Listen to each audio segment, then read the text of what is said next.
Hello నమస్తే welcome to yoyo cine talkies. ఈ మధ్య ఫిలిం సెలబ్రిటీల విడాకుల వార్తలు చాలా చూస్తున్నాం। గత కొన్నేళ్లలో నాగ చైతన్య, సమంత, ధనుష్, ఐశ్వర్య ఇలా చాలా మంది విడిపోయారు। లేటెస్ట్ గా జయం రవి, ఆర్తి జంట కూడా విడాకులు తీసుకుంటున్న విషయం వెల్లడైంది। ఈ క్రమంలోనే బాలీవుడ్ లో సెలబ్రేటెడ్ కపుల్ అయిన అభిషేక్ బచ్చన్, ఐశ్వర్య రాయ్ కూడా విడిపోతున్నట్లు జోరుగా ప్రచారం జరుగుతుంది। ఇటీవల అంబానీ కుటుంబంలో జరిగిన పెళ్లి వేడుకలకు భర్తతో కాకుండా విడిగా వచ్చింది ఐశ్వర్య। తన వెంట కూతురు కూడా ఉంది। ఆల్రెడీ అభిషేక్, ఐశ్వర్య మధ్య విభేదాలు వచ్చాయని వార్తలు వస్తున్న టైంలోనే ఐశ్వర్య ఇలా భర్తతో కాకుండా విడిగా రావటంతో ఊహాగానాలు నిజమేనన్న చర్చ జరిగింది। విడాకుల గురించి వార్తలు మరింత ఊపందుకున్నాయి। అయితే ఇప్పుడు ఆ వార్తలకు స్వయంగా ఐశ్వర్యనే చెక్ పెట్టింది। తాజాగా ప్యారిస్ ఫ్యాషన్ వీక్ కు తన కూతురు ఆరాధ్యతో కలిసి హాజరైంది ఐశ్వర్య।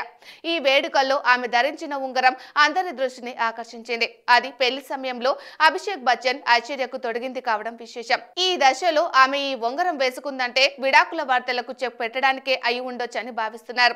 మరి మధ్యలో అభిషేక్ తో దూరంగా ఉన్న సంకేతాలు ఎందుకు ఇచ్చిందో తెలియదు। కెరియర్ ఆరంభంలో కొన్ని రిలేషన్షిప్స్ తో ఇబ్బంది పడ్డ ఐశ్వర్య తర్వాత అభిషేక్ కు చేరువైంది। వీళ్ళిద్దరూ ప్రేమించి పెళ్లి చేసుకున్నారు। చాలా ఏళ్ల పాటు బచ్చన్ కుటుంబంలో ఎంతో అన్యోన్యంగా ఉన్నట్లు కనిపించింది ఐశ్వర్య। ఈ మధ్య మాత్రం భర్తకు దూరంగా ఉన్నట్లు సంకేతాలు ఇచ్చింది। దీంతో విడాకుల గురించి ఊహాగానాలు వచ్చాయి। కానీ ఇప్పుడు తన తాజా చర్యతో విడాకుల ప్రచారానికి తెరపడింది।